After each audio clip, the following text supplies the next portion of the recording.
The use of technology in the classroom may simplify teaching tasks and increase student interest and involvement. There are endless ways to use technology in the classroom to enhance learning, from improving teacher-student communication to managing curricular calendars and enhancing presentations and courses with media visuals.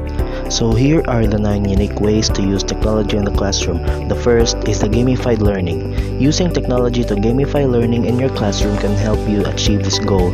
Also, while learning software can be a terrific teaching tool, organizing a virtual scavenger hunt with kids can be as simple as pairing or grouping them to faster collaboration and teamwork. The next one is digital field trips.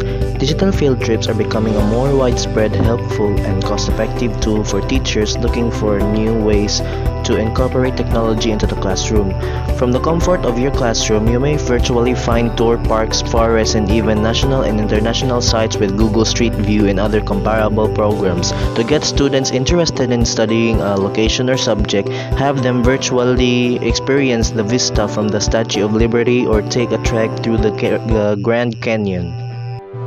Next is to integrate social media. Because students already spend far too much time on social networking sites, incorporating it into the classroom is among the most imaginative ways to integrate technology into education by establishing connections to education, teaching materials, and each other.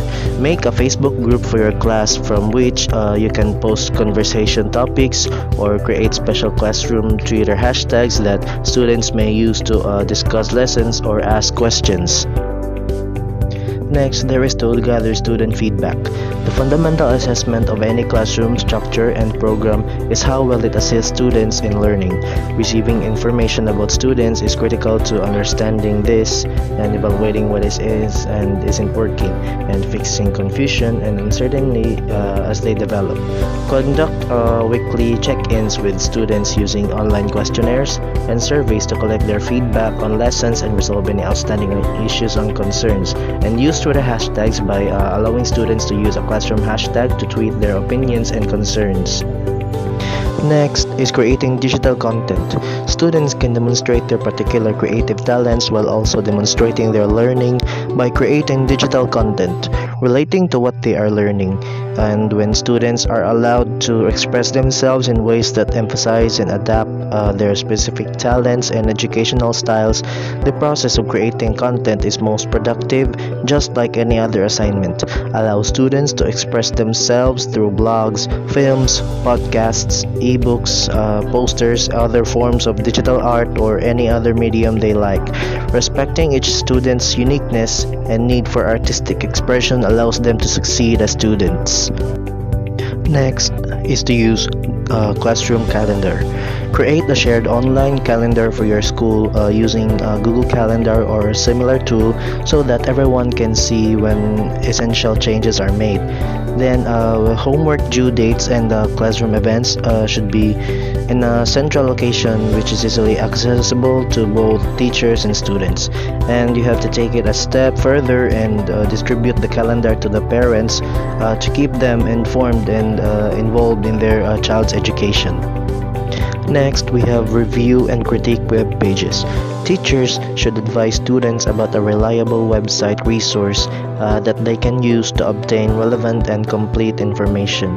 So in this, students are also required to check the web page before entering any information.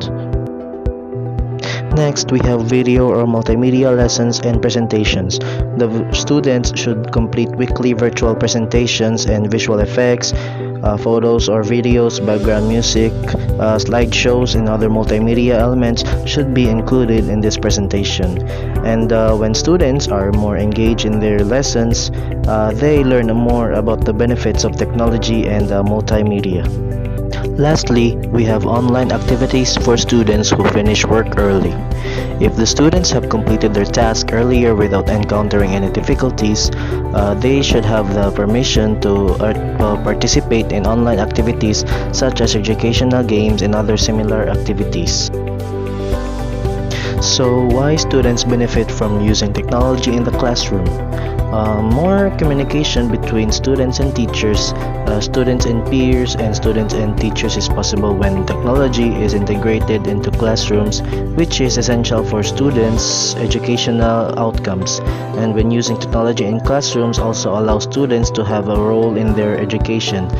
Students are given more opportunity and support to comprehend on how to use technology effectively, successfully, thoroughly, and appropriately through offering suggestions on lessons, contributing to projects and classroom instructions. So that's all for today, and I hope you have learned something. Thank you, guys.